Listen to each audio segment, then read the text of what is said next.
1 2 yes bakunzi ba STV ndabaharamukije amahoro Imana bane namwe bivanye no mu musahereye nkuko mubizi ni STV na MC Andi kuri micro mu buhinga bw'ijuma dufise Fabian ariko arakora ibishoko byo byose kugira turonka amasara asa neza ndetse n'amajwi asa neza nkuko mubibona nabaririmbyi babiri bubakiye cyane ku mabase kuvyo bakunze kwita amabase bakunze gukora byinshi benshi bakavuga ati bakora amabase ariko kandi turatahura neza game ko ijanye no gukora ibintu byinshi bigiye bitandukanye uno mwanya nkuko mubibona amasana mari imbere yacu nabaririmbyi babiri bariko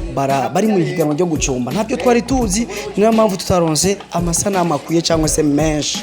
bivanye nuko tutari tuza makuru yabyo ariko nkuko mubizi ndumushakashatsi ndiho kubganyu kugira ngo nkore ibishoboka byose ndabahe ibiba biri ku mwanya mwiza nagerageje ko shobora kubaha amasana ku ncuro ya mbere nabo ubwabo batarayabaha mbe sinzi ko biza kunkundira kuko iri ndiko narikora nabo bari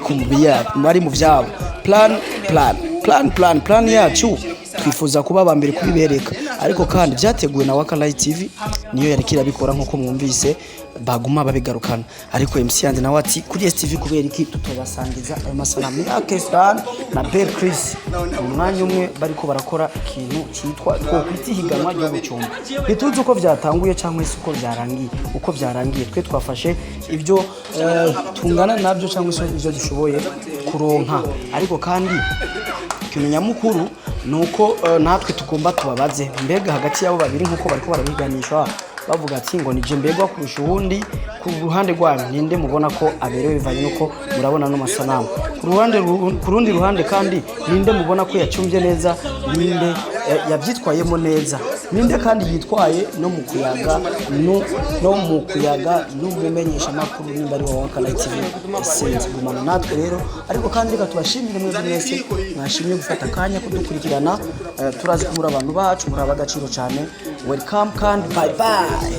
yango job baye juma tuski kamera bwo bwa kisi yacubye babanje babura kumwe mumeze nubwa berekisi ko arico kimwe ubwo burashaye abanze nawe ubyati ubu garutorurana impunzi safuriyo bushaye wogo ora ujyana nega man yani kwa narabu bumba fresh bana ubwo goro maretse bakomeye umuntu aburiye nkuko cyangwa ko amahesho yari hese ako umedanganya abafana baza ntacho usinkunda kwa abafana ntacho sikizamura ko murabikurikirana abafana babo ubu bari turabuza paka yo mwanerekana na BEL first kwanza ninde kwanza aberewe wakakamene wakaombe mtoto ni BEL yake kitu mkaratu shaka namba ipanga kandi kwanza muri job ya surprise nganita ndio gucumba umuntu sawa kuburiza BEL je gucumba ni binabiza abakunzi ba Wakalight TV bonyene baza kuvuga ati karakara dushimira kurusha ubundi kwambara baraza kutubwira ati ninde akameme kandi nini na komeda bitiriza tutomenya kigani abakunzi ba Wakalight TV bonyene tuzosoma message commentaire bashizeko bagomba tubigorana live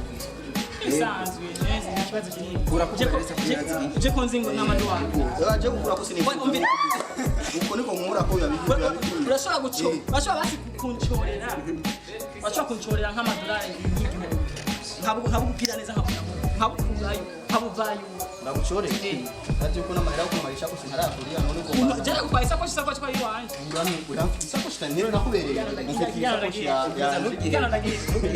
cyako cy'umwana yiwiye kandi yavuze ibirindani wase yavuze ibirindani yavuze bari amahera hari utuntu twanje twibanga kandi ari amahera yiwe ngoyesha ngizigo yangu ikiyafasha muri entertainment kugira ngo meni trend wafanya kwa ona mimi fanya kwako twana ni mkani ndibaza twaje jikigano twagiye isigano usigaje kimwe n'abafana bafana bonyine bazovuga ati kanaka yambaye ujya je ndabona muri pareya gucumba ndi ati igati masango babinda tini air force kameme Chris washindura kuki air force wala hizi oh zana sambamba wakawa